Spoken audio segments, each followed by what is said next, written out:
Ademabiko umunne m ndị Imo eji m obi mgbawa na obi mwute na-agwa unu that mbọ niile anyị na-agba to make Imo State safe.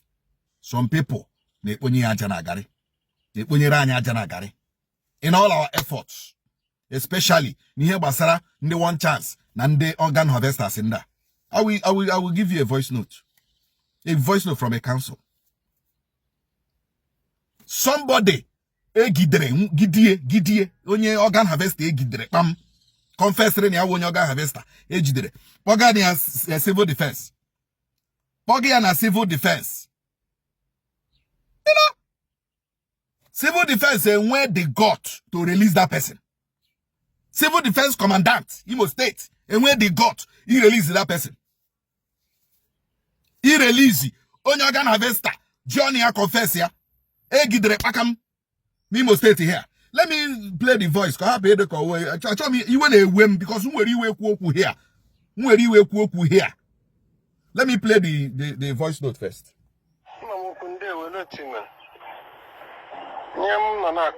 Today. My clients, the organ harvesters, Buriana na Okigwe Road. With one white bus on our lodge, Ebria. The young man Ebria or now Gaffin Su Junction. Where we are no le motabo ani or Funkeni ani uno Funkenianas, none done a hand there over to that now in the organ harvesters and no cook we no, onye be the girl I wear now onye Ebonyi State.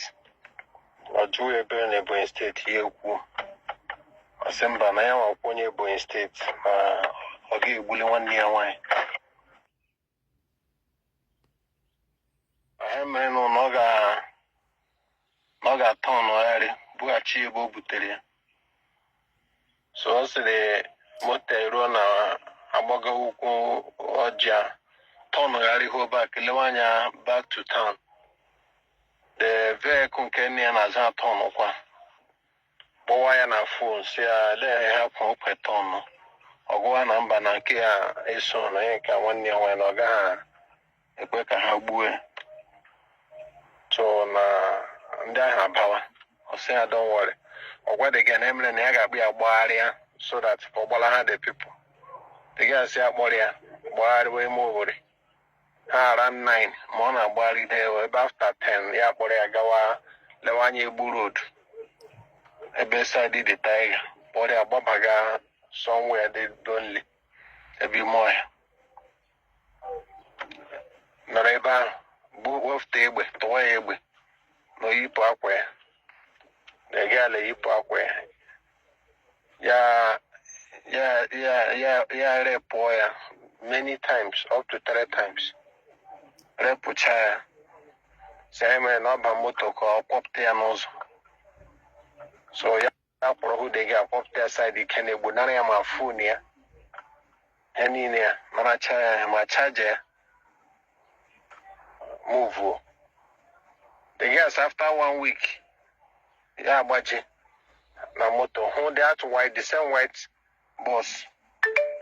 Osemba na ya you share that white boss. That man who that night. And the man who the man cranky, nki ezibonki.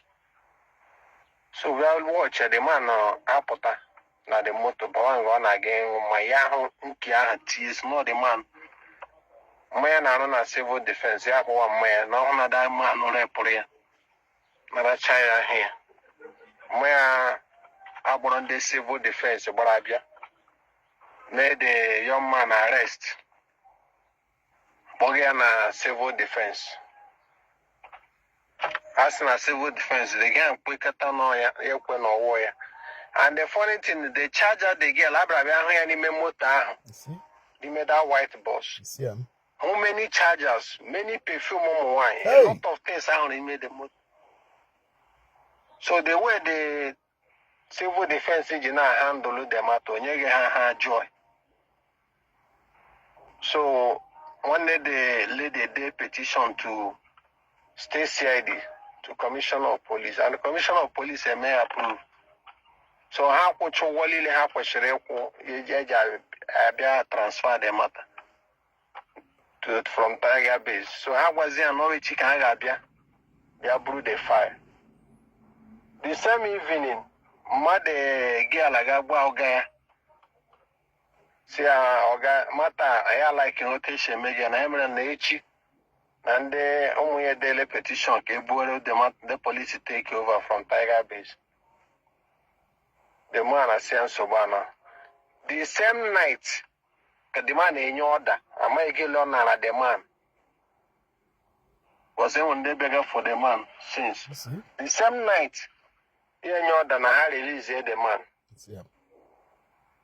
Release the man, release the motor. The man Allah. Evidence. Chabana just commander has said, why, some when they no.